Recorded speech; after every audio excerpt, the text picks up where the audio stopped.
Bill Jacobson, my pal. I love Bill. He's the founder of Legal Insurrection. Yes. He's a great guy. He posted this about this New York City immigrant enclaves map put out by the Mamdani administration, who said this had already, something like this had been put out by the prior mayor. But Bill says, understand what's going on here. It's to erase European heritage in New York City. Children will grow up thinking New York City was created by the third world. It's symptomatic of what has happened in our education system. So infamously here, there's no Little Italy, and New York there are 5 boroughs: Bronx, Queens, Brooklyn, Manhattan, Staten Island. And each of them have their Italian enclaves, but you won't find a Little Italy in any of them. No, the huge Irish communities. It's still in New York City. I grew up in one, Woodlawn. It's not, but you'll find little Bod Tibet, little Bangladesh, little Ecuador, little Guyana, little Manila, little Odessa, etc. So, Victor, 2 things. Is Bill right? Is this part of the willfulness? And while it's fine to have ethnic neighborhoods, is there also this?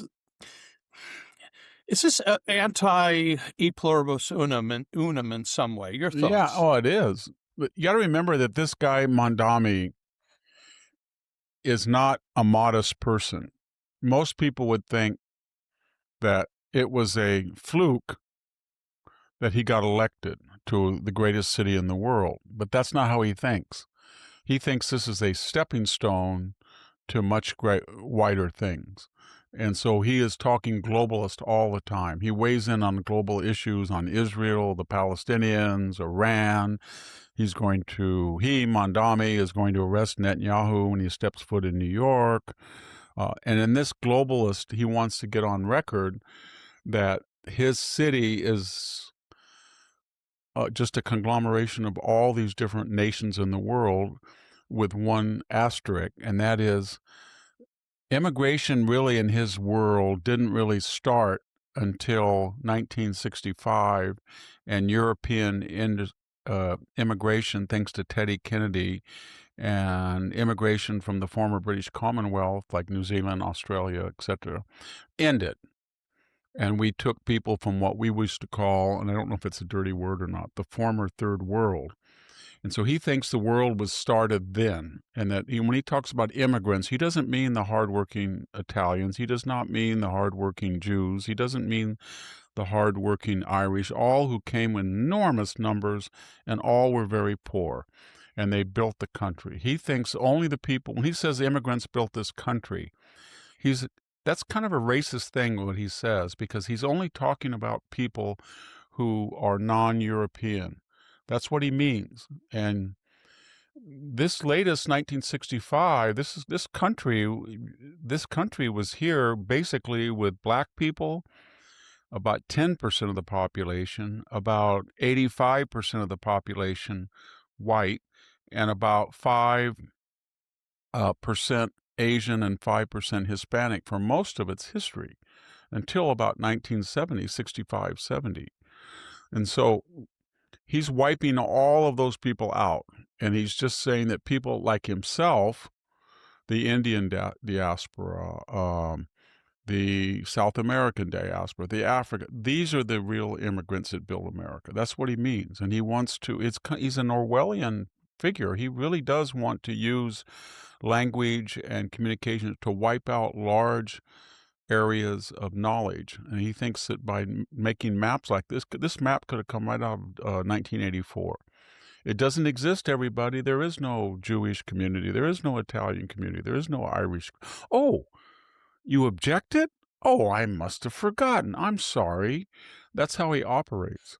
He's one of the slickest, slyest, with that sly socialist smile that you'll ever see. And, the difference is that these other communities that came, their ethnic pride, their ethnic fides, or their national fide, was incidental, not essential to being American. They were essentially Americans. They did not identify. They would have never taken a flag of Ireland or Italy and waved it while they were burning an American flag like we see with the ICE demonstrations in LA. They would have never gone to the if a visiting team from Ireland or Italy was playing, they would have never rooted against the American team and championed their former country, like we see with every soccer match that comes to LA Coliseum. Yeah. So that's the difference. Charlie Gasparino, who I'm friends with Charlie. He's a business columnist and writer for the New York Post, and I think folks see him on Fox every once in a while. He has a piece in the New York Post, maybe yesterday, today, but he adds, and Charlie's an Italian American from the Bronx, like me. These were not victim cultures. The Italians never played the victim card, the Irish neither. And of course, I didn't mention at the beginning, but New York City had one of the largest, if not the largest, population of Jews outside of Israel, over 1 million. Where's little Israel in this? Another thing I really resent when you bring that up is in the Mamdani Obama AOC line that there was all this prejudice to people only because of their color, and this was terrible on immigrants, and we were never. There were prejudice, maybe not based on color, but on language and stereotype, as there always is with a majority. This country was a majority English-speaking nation for up until about 1830, 1840. The first big wave was the Irish potato famine, and then almost simultaneous was German. You could make the argument that by 1860, the largest minority in the United States was German speaking, all the way up till maybe almost 1900. And Lincoln was asked why he had a couple of German named. He said, I have to, because the German constituency wants some representation as generals. But my point is that there was an enormous amount of there was op-eds that said literally, "Are Irish human?" Remember those?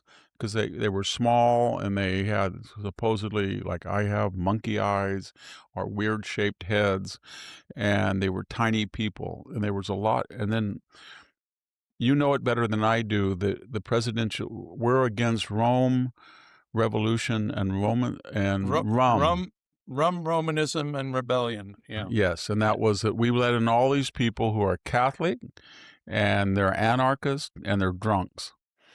And the Italians dealt with the idea that everybody who was Italian was a criminal or from Sicily, a mafioso. And so there was lots of prejudice. And these people, long before the latest, and they came in relative terms. Prior to 1965, 70, 80s, and 90s, they were a lot poorer in material terms. They had nothing. Today's immigrant comes with a cell phone and sneakers and a whole basket of entitlements. 45% of the U.S. budget, 45% is spent on some type of welfare assistance of some type.